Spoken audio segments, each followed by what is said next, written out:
அனைவருக்கும் வணக்கம். இந்த கவிதை ஏற்கனவே எங்களுடைய இலக்கியத்துறையின் சார்பாக இளையவன் சிவா ஐயா அவர்களுடைய தலைமையில் எங்களுடைய கவியரங்கத்தில் வாசித்தேன். அப்போ அது புது கவிதையாக வாசித்தேன். இப்போ வாசிக்க போகிறது அதே கவிதையை மரபு கவிதையாக மாற்றி வாசிக்க போகிறேன். களிவெண்பாவில் எழுதிய ஒரு கவிதை. தமிழின் சிறப்பு அப்படின்ற ஒரு தலைப்பில் எழுதினேன். உலகின் உருவான மூத்த மொழியாம், இலக்கணம் யாவும் உடைய மொழியாம், புலவர் குழுமி வளர்த்த மொழியாம், உலகனை ஆளப் பிறந்த மொழியாம், இலக்கிய தேனை கொடுத்த மொழியாம், இறைவனை போற்ற உதித்த மொழியாம், பெருங்காப்பியம் பல கொண்ட மொழியாம், செழுமை மொழியான செம்மை மொழியாம், கடையேழு வள்ளல்களை ஈந்த மொழியாம், அரசர் பலரையும் ஆண்ட மொழியாம், கழகமெனும் சங்கம் வைத்து வளர்த்த மொழியாம், அறிவை அளித்திட்ட போதி மொழியாம், தமிழே என்றும் எம்மொழியாம் அப்படின்னு எழுதுனேன். நன்றி. இயல்பு தொடையில் கொஞ்சம் பேசுகிறது கொஞ்சம் கஷ்டம்தான். ஆனால் இருந்தாலும் பாரதியே சொல்லியிருக்காரு, காதலினால் கவலை தீரும். அதனால் பசிலாம் ஒரு பொருட்டாக இருக்காதுன்னு நான் நினைக்கிறேன். அதனால் என்னோடய கவிதை மட்டும் இந்த ஒரு கவிதை வாசிச்சுக்கிறேன்.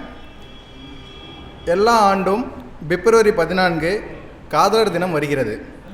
எல்லாம் ஆண்டும் பிப்ரவரி 14 காதலர் தினம் வருகிறது. எந்த காதலர் எந்த காதல் என்று ஒரு வருடம் ஒரு ஆண்டு கூட குறிப்பிடவில்லை. ஓடவா நடக்கவா தவழ்ந்தா எப்படி என்னை முதலில் தயாரிப்படுத்திக் கொள்வேன் என்று தெரியாமல் பால்யம் வாலிபம் முதுமை நோக்கி ஒவ்வொன்றிலும் ஒவ்வொரு பருவத்திலும் ஒரு காதலையும் ஒரு காதலர்களையும் அழைத்து வந்துவிட்டேன். யாருமே முதலில் காதலித்தவர்கள் கூட முதலில் காதலித்த அன்போடு இல்லை இருக்கிறது என்பது புலனாகிறது. பின் ஏன் கொண்டாட வேண்டும்?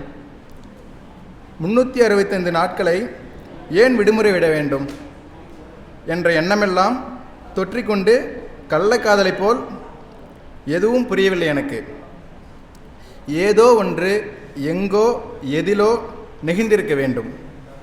அடுத்த ஆண்டு இது நிகழாமல் இருக்க அது என்னவென்று தேடுவோம். காதலிக்காக இல்லை, காதலுக்காக. நன்றி.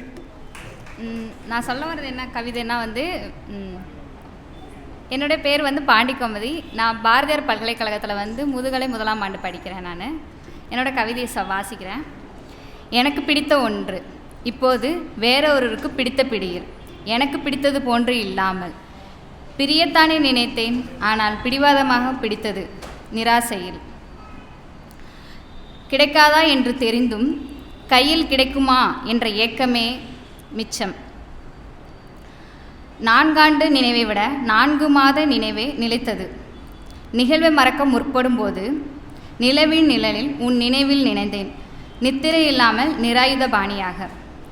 காலம் சென்று வந்தாய் என் காதலி நீ என்று. கருமமாக பார்த்த பார்வையை கவலையுடன் பார்க்க நேரிட்டது.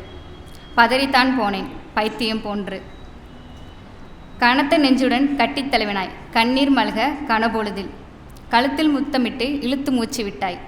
அந்த உணர்வுகளில் உணர்ந்தேன் என் காதலின் உணர்வை. நன்றி.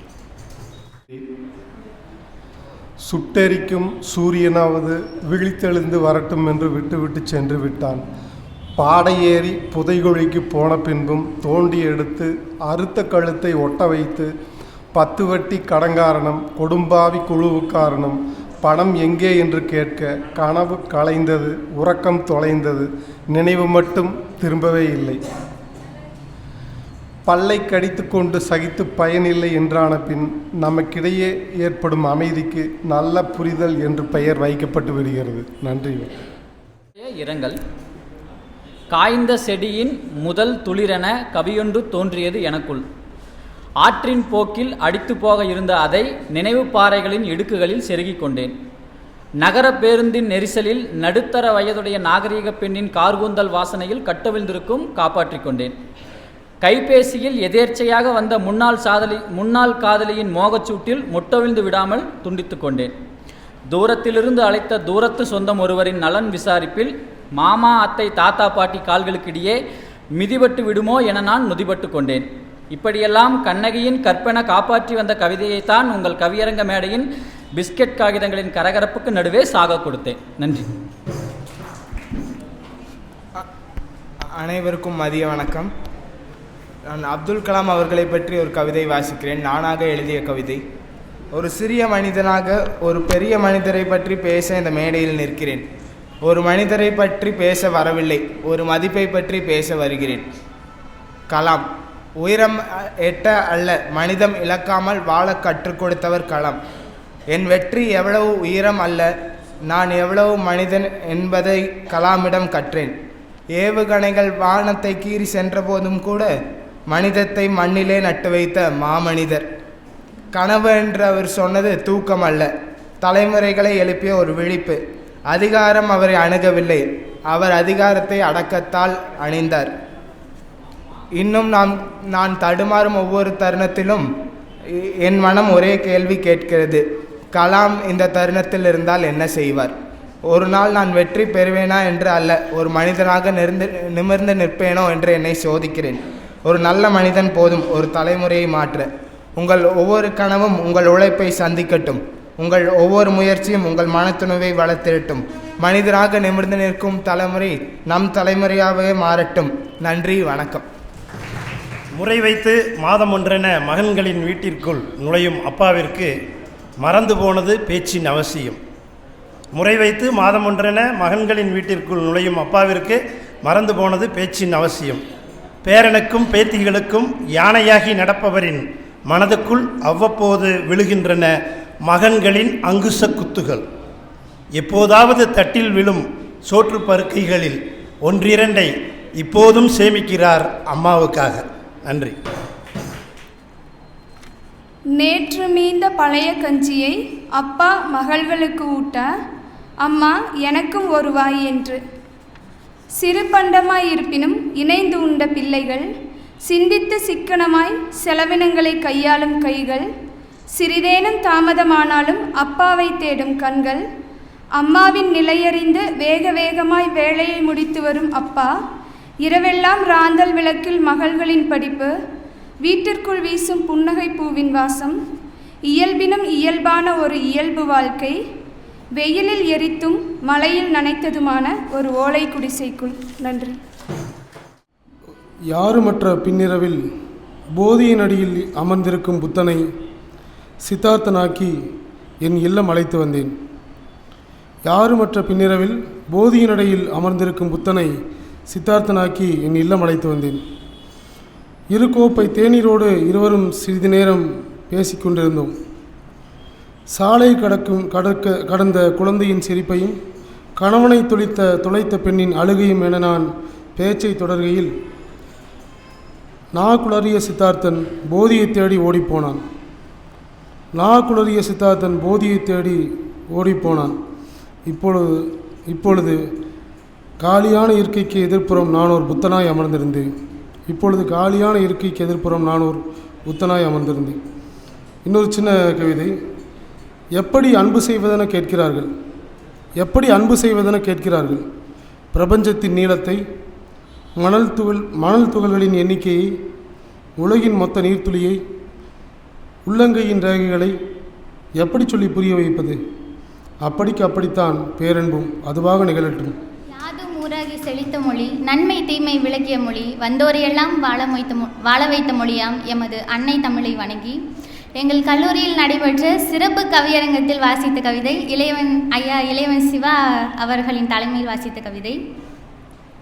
அதிசயத்தை காண ஆர்ப்பரித்த வேளையில் அவள் என்பதாலோ என்னவோ ஆர்வம் குறைந்த முகங்கள். வளர வளர அவளின் குறைகள் மட்டும் குறியிடப்பட்டன. ஒவ்வொரு மாதம் ஏற்படும் வலியை அனுபவிக்க முதல் முறையின் போது கொண்டாடி மகிழ்ந்தனர். வயதிற்கு மீறிய அனுபவங்களால் வாழமாள கற்றுக்கொண்டாள். கட்டுப்பாடுகளால் கரைத்தாலும் கனவுகளாய் கரை சேர்ந்தாள்.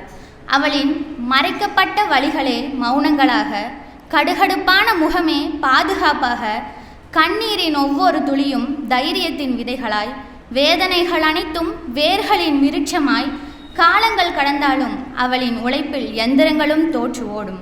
வழிகள் அவளை கிழிக்கவில்லை, மறுபிறவிக்கு வடிவமைத்தது. உயிரினை விதைத்து இன்னும் இரும்பானாள். போராட்ட வாழ்வின் போர்க்களத்திலே நின்று கொண்டிருக்கிறாள். அவளின் எழுதப்படாத கதைகளுக்கு இன்னும் எத்தனை பக்கங்கள் நீளுமோ. பெண்மை போற்றுவோம். வாய்ப்பளித்தமைக்கு நன்றி. கம்பியில் சிக்கிய மைனாவைக் கண்டு காகம் ஒன்று அதன் மேல் இரக்கம் கொண்டு அதனை தன் உயிரை கொடுத்து காப்பாற்றியது. ஆனால் சாலை விபத்தில் சிக்கிய மனிதரைக் கண்டு மற்ற மனிதர்கள் அவர் மேல் இரக்கம் கொண்டு அவரை தொலைபேசியில் புகைப்படம் எடுக்கும் நிலை இன்று உருவாகியுள்ளது. மனிதர்கள் விலங்கு போலவும் விலங்குகள் மனிதர் போலவும் நடந்து கொள்வது ஏன்? நன்றி. இவ்வாழ்வு சலிப்பூட்டுகிறது. கடவுளாகிவிடின் இத்துயர்களிலிருந்தும் துன்பங்களிலிருந்தும் தப்பித்து விடலாம். எந்த கடவுள் ஆவது என்பதில்தான் குழப்பம் நேர்கிறது. வதையுறா கடவுளர்கள் இருப்பதாய் தெரியவில்லை. சிலுவையை சுமப்பதோ, கல்லடி பெறுவதோ, வேடன் நம்பினால் உயிர் துறப்பதோ, நச்சுக்காலனை உண்டு வாழ்வை முடிப்பதிலோ எனக்கு உடன்பாடில்லை. முக்கியமாக பரம்பொருள் ஆவதற்கு சாமியார்களின் தயை வேண்டியிருக்கிறது. விபூதியை வரவைப்பதற்கும் சிறுநீர் கற்களை கரைப்பதற்கும் உண்டான வித்தைகளையும் அவர்கள் அறிந்திருக்க வேண்டும். என்னை வணங்காதவர்களின் மேல் வன்மத்தை விதைக்கும் நுட்பம் அவர்களுக்கு தெரிந்திருக்க வேண்டும். சகல உலகத்தையும் நான் உருவாக்கினாலும் என்னை அவர்கள்தான் காக்க இயலும். சில சமயங்களில் என்னால் இயலாத கலவரங்களை விதைத்து அதில் கிளைத்து வரும் ஆட்சி மாற்றங்களை கூட அவர்களால் செய்ய இயலும். இத்தகைய அற்புதங்களும் அதிசயங்களும் இயலாது தேமே என்று அருள் பாலிப்பதை விட மதகுரு ஆவது உசிதமாய்ப்படுகிறது. நீங்கள் யாரேனும் கடவுளாக விரும்புகிறீர்களா? வாய்ப்பிருக்கிறது. பலூன் கேட்டால் பேத்தி ஒயிட் கலர் வேண்டும் என்றாள். பச்சை பலூனை நீட்டினார் தாத்தா. நிறம் மாறிய பச்சை பலூனை வாங்கி செல்கிறாள் சினுங்கியவாறே. நன்றி. வணக்கம். முதல் கவிதை. அங்குமெங்குமாக துள்ளித் திரியும் ஆற்று மீன்களை ஒரே பிடியில் அள்ளிக்கொள்கிறான் ஒருவன். நெகிழிப்பைக்குள் மாற்றுவதற்கு முன்பாக தன்னால் முடிந்தளவு ஆற்றினை கடகடவென விழுங்கி கையோடு கொண்டு வருகிறது மீன். இரண்டாவது கவிதை. மனிதக்கரியை கூறு போட்டு கூவி கூவி விற்கிறது ஒரு கூட்டம். பேரம் பேசி வாங்கி போகும் கூட்டத்தில் முதல் ஆளாக நிற்கிறார் கடவுள். நன்றி. வாழ்க்கையில் சாதனை படைத்தேன் என்பதை விட யாரையும் வேதனைப்படுத்தவில்லை என்பதே சிறந்தது. இரண்டாவது கவிதை. கோவில் குளத்தில் விழும் மழை தீர்த்தமாகிறது, சாலையில் விழும் மழை அசுத்தமாகிறது. அதுபோலத்தான் நாம் சேரும் இடம் பொறுத்து தான் நம் தரமும் உள்ளது. நன்றி. சொற்களை தேனில் நனைத்து ஒவ்வொன்றாய் கொடுத்தார்கள். இதயத்திலிருந்து கொய்து கனியென சொற்களை வழங்கினார்கள். ஊற்றின் முகப்பிலிருந்து அள்ளி வந்து சொல் தாகம் தீரும்படி உபசரித்தார்கள். இலை முழுக்க நிரம்பியிருந்த புன்னகைகளை நிரப்பி பசியாற்றி கொள்ளும்படி நாளொன்றை தந்தார்கள். பதிலுக்கு நான் என்ன தர இயலுமென யோசித்தேன்.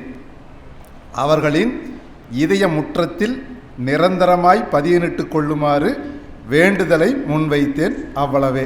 நன்றி.